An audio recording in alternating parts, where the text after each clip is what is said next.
All right, so today we're jumping right in to profile the University of Education. It's one of Pakistan's major public universities, and we're going to unpack its history, how it's structured, and the massive impact it's had on the province of Punjab. So let's start with the university's official motto. It's simple, but it's powerful. Truth, the ultimate virtue.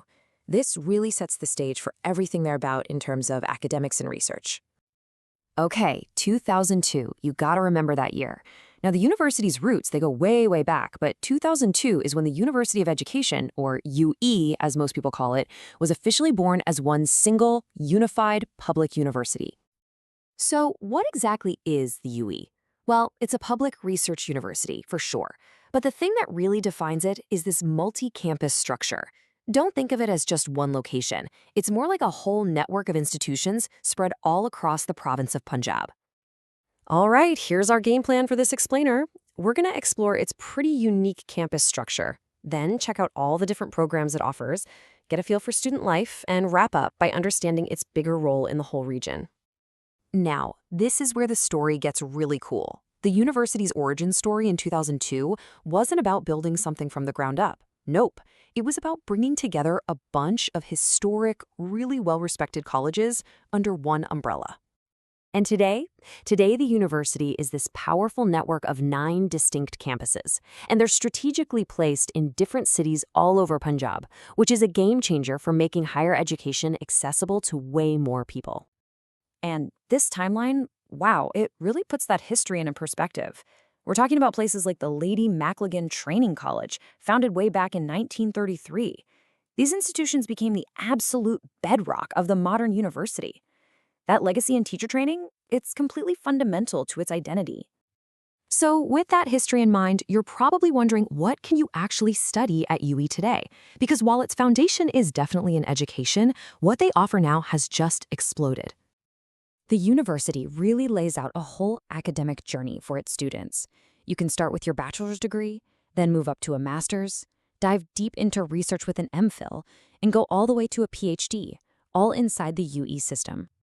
And the menu of subjects is just huge. I mean, of course, education is still a core focus, but right alongside it, you've got programs in science and tech, business, IT, the hard sciences like zoology and botany, and of course, the humanities.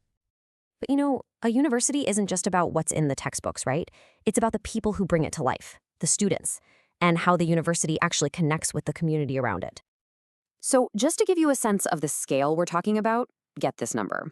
Almost 37,000 students are enrolled across its 9 campuses. That makes it a massive player in Pakistan's higher education scene. And this chart, this is really, really important. Look at this breakdown. Female students make up a huge majority. We're talking over 24,000 of them, so about 2/3 the entire student body. That's not just a statistic, that's a huge deal. And it really shows you the university's vital role in advancing women's education in the region. And it's not just about teaching either. UE is a real hub for academic dialogue. They're constantly hosting these major international conferences, bringing top-notch global research and scholars right to Punjab in fields from materials science to zoology. They're also super focused on what happens after graduation. They actively build bridges to the professional world, signing agreements with big players like the Chamber of Commerce and putting on huge job fairs. They're creating these direct pathways for students to go from cap and gown right into a career. And I love this part. Their impact doesn't stop at the campus gates. The university has a really strong sense of social responsibility. When there's a crisis in the region, like major floods, they mobilize, sending out critical support like medical teams and relief supplies. So the bottom line here is that students aren't just left to figure things out on their own. They've got a serious support system. From big national programs like the Prime Minister's laptop scheme to in-house services like a financial aid office and counseling centers. All right, so let's zoom out for a second and put all these pieces together. What's UE's overall contribution to the education ecosystem in Punjab? This comparison right here tells the whole story.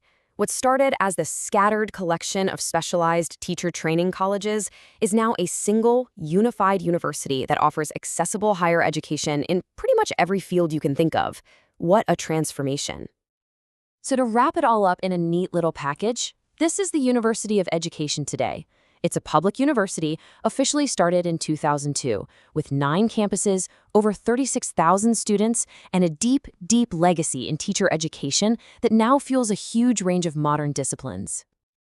And, this quote from the university itself, it just says it all. By spreading its campuses all over Punjab, it's not just teaching, it's actively making quality higher education a real possibility for young people, no matter how remote their hometown is.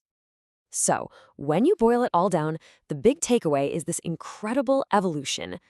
The University of Education took its historic strength, training teachers, and leveraged it to become an institution that now builds the future leaders of Punjab in just about every field imaginable. And that's the final thought I want to leave you with. Think about it. When an institution's very DNA is all about the art of teaching and learning, how does that core principle amplify its impact as it grows to shape the economic, social, and intellectual future of an entire region?